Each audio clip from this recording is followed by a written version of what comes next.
आता पुढची बातमी आहे। खासदार डॉक्टर श्रीकांत शिंदे यांच्या कार्य अहवालाचं प्रकाशन झालं आणि या पार्श्वभूमीवर मुख्यमंत्री एकनाथ शिंदे यांनी श्रीकांत शिंदे यांच्या कामाचं कौतुक करत श्रीकांत शिंदे हॅट्रिक करतील असा विश्वास व्यक्त केला।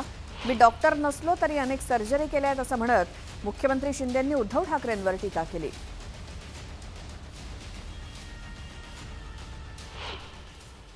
ही काळ्या दगडावरचे रेग आहे हे कुणाला ज्योतिषाला सांगण्याची आवश्यकता नाही आणि आपल्या सगळ्यांच्या आशीर्वादाने या कल्याण लोकसभा मतदारसंघातल्या मतदारांच्या आशीर्वादाने देखील तुमच्या या खासदाराची देखील हॅट्रिक होईल यामध्ये देखील शंका नाही। मी डॉक्टर नसलो तरी मी अनेक सर्जरी केलेल्या आहेत, ऑपरेशन केलेले आहे। काही लोकांचे पट्टे गायब झाले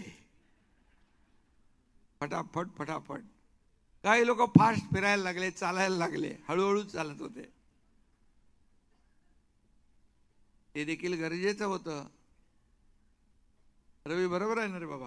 अहंकारी लोक आपल्या इगोसाठी राज्याचं नुकसान करताना देखील आपण पाहिलं आणि म्हणून केंद्राकडून मदत मागणं किंवा राजसाहेबांकडून सहकार्य मागणं याच्यामध्ये काही लाज वाटली पाहिजे। आज केंद्राकडे आम्ही जातो, दिल्लीत जातो, निधी आणतो। नकली वाघ कल्याण डोंबिवलीमध्ये येऊन पोकळ डरकाळ्या फोडून गेले, पण हा एकनाथ शिंदे रिंग मास्टर आहे। तोपर्यंत वाघाचं कातडं पांघरणाऱ्या शेळ्या कधीच वाघ होणार नाही तशी घणाघाती टीका मुख्यमंत्री एकनाथ शिंदेंनी उद्धव ठाकरे यांच्यावर केली। या देशात एकच वाघ होऊन गेला, त्याचं नाव हिंदहृदय सम्राट बाळासाहेब ठाकरे आहे। अयोध्येत राम मंदिर झालं, बाळासाहेब असते तर भरभरून कौतुक केलं असतं, पण त्यांनी आनंदही व्यक्त केला नाही, हे दुर्दैव आहे। त्यामुळेच पंतप्रधान नरेंद्र मोदी यांनी दिलेली नकली शिवसेनेची उपमा योग्य असा टोला मुख्यमंत्री एकनाथ शिंदेंनी लगावला। काही नकली वाघ काही दिवसापूर्वी कल्याण डोंबिवलीमध्ये येऊन गेले, पोकळ डरकाळ्या फोडून गेले, पण जोपर्यंत हा एकनाथ शिंदे रिंग मास्टर आहे तोपर्यंत वाघाचं कातडं पांघरणाऱ्या शेळ्या कधी वाघ होणार नाहीत। या देशात एकच वाघ होऊन गेला, त्याचं नाव हिंदुहृदय सम्राट बाळासाहेब ठाकरे। तिकडे रत्नागिरी सिंधुदुर्ग मतदारसंघात अखेर नारायण राणेंची उमेदवारी जाहीर झाली आणि राणेंच्या उमेदवारीमुळे कोकणातून धनुष्यबाणाचं चिन्ह गायब झाल्याची टीका केली जाते। त्यामुळेच आता राणेंच्या उमेदवारीला पाठिंबा देणारे शिंदेंच्या शिवसेनेचे नेते विरोधकांच्या निशाण्यावरती आल्याचं दिसतंय। यातील प्रमुख नाव असलेल्या दीपक केसरकरांवरती ठाकरेंच्या शिवसेनेनं जोरदार हल्ला केला। ज्या राणेंना लाथाडलं त्यांचा प्रचार करण्याची वेळ केसरकरांवरती आल्याचा घणाघात ठाकरेंचे उमेदवार विनायक राऊतांनी केला, तर विनायक राऊतांच्या या टीकेनंतर केसरकरांनी देखील पलटवार केला। सत्तेसाठी ज्यांनी ह्यांना लाथाडलं त्या नारायण राणेंच्या पाय तळवे चाटण्याची त्यांच्यावर वेळ येते। माझं काय त्यांच्याशी व्यक्तिगत वैर थोडंच होतं, माझे त्यांच्याशी अतिशय चांगले संबंध होते, परंतु माझ्या काही प्रिन्सिपल्स आहेत ज्या प्रिन्सिपल्सच्या संदर्भात मी अगोदर त्यांच्याशी बोललो होतो।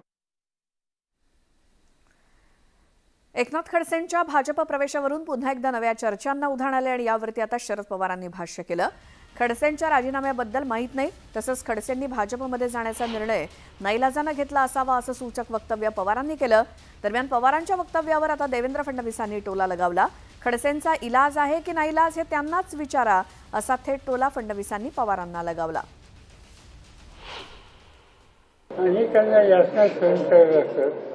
कदाचित ही अवस्था खडसे साहेबांच्या सुद्धा शक्यता नसावी आणि त्यामुळे त्यांना काही निकाल घ्यावे लागले तर ते निकाल एका विशिष्ट परिस्थितीत नाही घेण्याची वेळ आली असावी असं माझं समज। आज शरद पवार यांनी म्हटलं की एकनाथ खडसे जे आहेत नाईलाजास्तव भाजपमध्ये पुन्हा जात आहे। याचं उत्तर एकनाथराव खडसेंनी द्यावं, इलाज आहे का नाही इलाज आहे। सांगली लोकसभा निवडणुकीसाठीचा अर्ज मागे घेण्याचा आजचा शेवटचा दिवस आहे। आज विशाल पाटील आपला अर्ज मागे घेतात का हे पाहावं लागेल।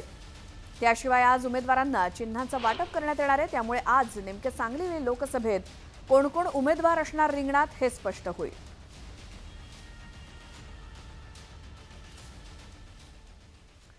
बारामती लोकसभा मतदारसंघात होणारी निवडणूक नणन विरुद्ध भाऊजे अशी नसून येणाऱ्या लोकसभेची निवडणूक ही राहुल गांधी विरुद्ध नरेंद्र मोदी अशी असल्याचं मत सुनेत्रा पवार यांनी व्यक्त केलं. बारामतीतील महायुतीचे उमेदवार सुनेत्रा पवार यांनी विकासाला मत म्हणजे मोदींना मत असं म्हणत मतदारांना साद घातली. आपल्याला माहिती आहे की लोकसभेची निवडणूक ही देशाची निवडणूक आहे. ही ग्रामपंचायतीची किंवा नगरपालिकेची निवडणूक नाही. यावेळीची निवडणूक जराशी वेगळी आहे आपल्या सगळ्यांसाठीच. कोणी म्हणतं ही निवडणूक पवार विरुद्ध पवार आहे, कोणी म्हणतं ही निवडणूक भाऊजाई विरुद्ध ननंदची निवडणूक आहे. पण मला सगळ्यांना आपल्याला सांगायचं आहे की ही निवडणूक मोदी विरुद्ध राहुल गांधींची आहे. आणि आता एक सविस्तर बातमी. बारामती लोकसभेवरून पवार कुटुंबातील फूट जगजाहीर झाली. अजित पवार आणि पवार कुटुंबियांमध्ये इतकी कटुता निर्माण झाली की त्यांना एकमेकांचे फोटो देखील पाहणं जीवावर येतंय का अशी चर्चा आता सुरू झाली आहे. नेमकं काय घडलंय जाणून घेऊयात या रिपोर्टमधून. सध्या पवार कुटुंबियांच्या या फोटोवरून पुन्हा एकदा राजकारण तापल्याचं दिसतंय. लोकसभा निवडणुकीच्या प्रचाराच्या रणधुमाळीत आरोप प्रत्यारोपांच्या फैरी चढतायत.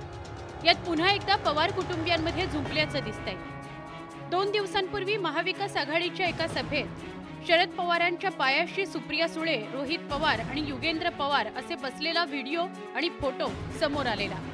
हाच फोटो वृत्तपत्रातही छापून आला. पण पवार कुटुंबियांच्या या फोटोवर अजित पवारांनी सुप्रिया सुळे आणि रोहित पवारांना चिमटे काढल्याचं समोर येत आहे. नेमके पवारसाहेब तिथं वर बसलेले, पायापाशी सुप्रिया बसलेली, ह्या बाजूला रोहित आणि इथं युगेंद्र, अख्खं कुटुंब जवळ घेऊन बसले होते. बाबूराव तुम्ही इथं आहात, प्रकाशराव तुम्ही इथं आहात. कधी एकदा तरी एवढ्या सभा झाल्या असं जवळपास कोणी बसलो होतं का? साहेब तिथं बसले तर मी लांब कुठेतरी बसायचो, जवळ पण बसायचो नाही. बाकीचे सहकारी जवळ बसायचे. एक मीडियाला अमेरिकेमध्ये देखील ते जावं की बघा कुटुंब.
हे साऊथ ईस्ट एशिया बघतो, तो बारामतीला येतो आणि आमचे इंटरव्ह्यू घेतो. त्याचा आमचा काय संबंध? तर न्यूयॉर्क टाइम्सला प्रश्न विचारा, मला किती विचारतात.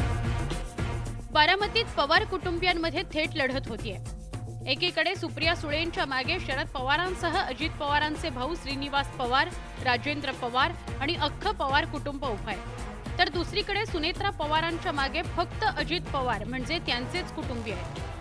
त्यामुळे लोकसभा निवडणुकीत पवार कुटुंबात उभी फूट पडल्याचं दिसतंय. आता बारामतीचे मतदार नेमके कोणत्या पवारांच्या पाठी उभे राहतात याकडे अवघ्या देशाचं लक्ष लागलंय. Bureau report, news 18 Lokmat. तर बारामतीतली लढाई ही व्यक्तिगत नसून वैचारिक असल्याचं म्हणत राजकारणामध्ये भावनांना जागा नसल्याचं वक्तव्य सुप्रिया सुळेंनी केलं. तर राष्ट्रवादी काँग्रेस पक्ष फोडण्याचा प्रयत्न झाला असून अजित पवारांनी पक्ष फोडण्याचा प्रयत्न केल्याचा आरोप त्यांनी केला. दरम्यान सुप्रिया सुळे यांच्याशी अधिक संवाद साधलाय नेटवर्क 18च्या वरिष्ठ संपादक प्रीती सोमपुरा यांनी.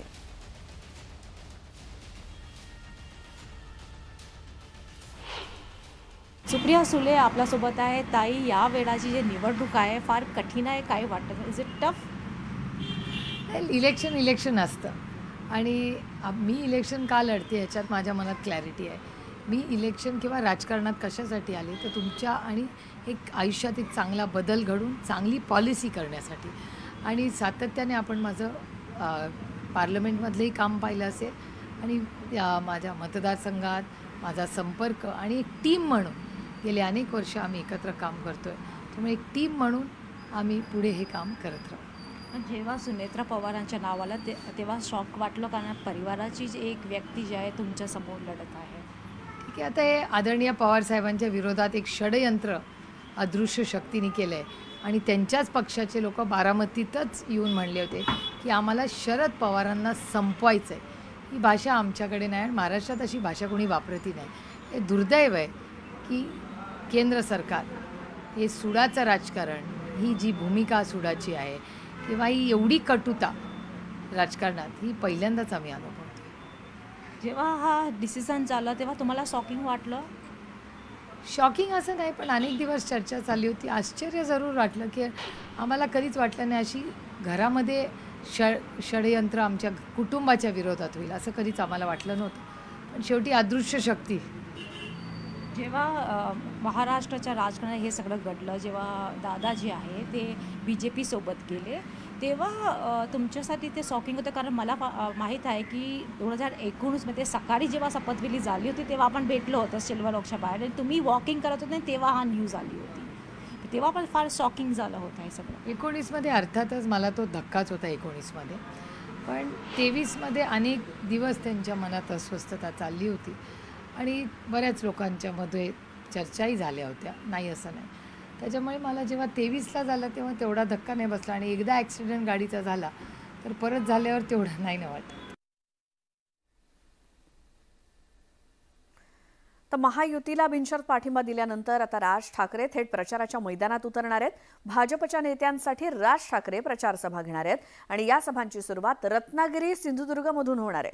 पण आता याच सभेवरून ठाकरेंच्या शिवसेनेनं राज ठाकरेंवरती हल्लाबोल केलाय. राणेंसाठी राज ठाकरे घेणार प्रचार सभा. लवकरच राज्यसभेचा मुहूर्त ठरणार. लवंगी मिरची म्हणत ठाकरे सेनेचा हल्ला. ठाकरे सेनेच्या टीकेवर मनसेचा पलटवार. बिनशर्त पाठिंबा दिल्यानंतर आता राज ठाकरेंच्या मनसेनं महायुतीच्या उमेदवारांचा प्रचारही सुरू केला. शनिवारी रत्नागिरी सिंधुदुर्ग आणि रविवारी दक्षिण मध्य मुंबईत मनसेनं महायुतीच्या उमेदवारांच्या प्रचाराचं नियोजन केल्याचं दिसलं. पण मनसे केवळ एवढ्यावरच थांबणार नाहीये. राज ठाकरेंनी थेट महायुतीच्या उमेदवारांच्या प्रचार सभा घेण्याचीही तयारी केल्याचं दिसतंय. याची सुरुवात नारायण राणेंच्या रत्नागिरी सिंधुदुर्गमधून होण्याची शक्यता आहे. या सभेत नारायण राणे आणि राज ठाकरे एकाच मंचावर येणार असल्यानं शिवसेना उद्धव बाळासाहेब ठाकरे पक्षानं आत्तापासूनच राज ठाकरेंना लवंगी मिरची म्हणत लक्ष केल्याचं बघायला मिळतंय. ही फुस झालेली तो ही आहे लवंगी फटाके, त्याचा कोकणामध्ये काय फरक पडणार नाही, अजिबात फरक पडणार नाही. लवंगी फटाके आहे ती. शिवसेना उद्धव बाळासाहेब ठाकरे पक्षाच्या या टीकेनंतर मनसे तरी कशी शांत बसणार? राज ठाकरे लवंगी मिरची की ॲटम बॉम्ब हे 4 जूनला कळेल असं म्हणत मनसेनं विनायक राऊतांवर पलटवार केला. मुळात असं आहे, आम्ही पुचकी लवंगी आहे, इलेक्ट्रिक माळ आहे का ॲटम बॉम्ब आहे, 4 तारखेला ज्याच्या त्याच्या लायकीप्रमाणे कळेल त्यांना आम्ही काय आहोत ते. पण एक नक्की, यांचा फुगा फाटलेला आहे. रोज जाऊन हवा भरतात उद्धव ठाकरे फुग्या, पण यांचा फाटलेला फुगा हवा सोडतोय. म्हणजे फाटलेल्या फुग्यांनी आमच्याबद्दल बोलायची गरज नाही. राज ठाकरेंच्या महायुतीला बिनशर्त पाठिंब्यामुळे उद्धव ठाकरेंच्या शिवसेनेला फटका बसण्याची शक्यता आहे. मनसेची सध्याची रणनीती बघता त्यांनीही जिथे उद्धव ठाकरेंच्या सेनेचे उमेदवार आहेत तिथेच लक्ष केंद्रित केल्याचं दिसतंय. त्यामुळे आता रत्नागिरीच्या सभेतून नेमकं चित्र कसं बदलतं हे बघणं महत्त्वाचं ठरणार आहे. Bureau report, news 18 Lokmat. यानंतर बुलेटिनमध्ये एक मोठी बातमी येते. विरारच्या आगाशी गावामध्ये कुख्यात गुंडांनी दहशत माजवली आहे. आचारसंहिता सुरू असताना विरार पश्चिमेच्या आगाशी नाक्यावरती एका कार्यालयाची तोडफोड करून परिसरात हैदोस घालण्याचा प्रयत्न करण्यात आला. मुकेश उर्फ माका मांगेला असं संबंधित तडीपार गुंडाचं नाव आहे. त्याच्यावर मारहाण करणं, नागरिकांना धमकावणं यासोबतच अनेक गुन्हे दाखल आहेत. मात्र अर्नाळा सागरी पोलीस याकडे कानाडोळा करत असल्याचा आरोप नागरिकांनी केलाय. आचारसंहिता सुरू असताना अशा प्रकारे गावगुंड दहशत पसरवत असल्यामुळे पोलीस नेमकं काय करतायत असा सवाल उपस्थित होतोय.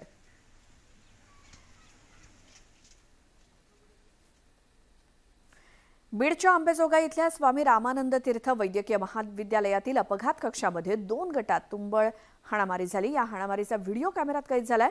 अपघात कक्षात झालेल्या तुफान राड्यामुळे काही काळ कर्मचारी आणि रुग्णांमध्ये भीतीचं वातावरण होतं.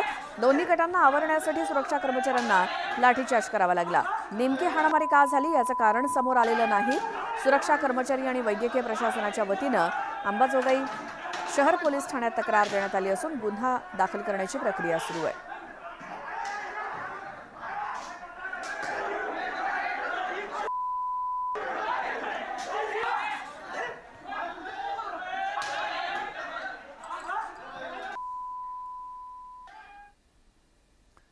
या बातमीसोबतच वेळ झाली आहे नमस्ते महाराष्ट्रमध्ये एका छोट्याशा ब्रेकची.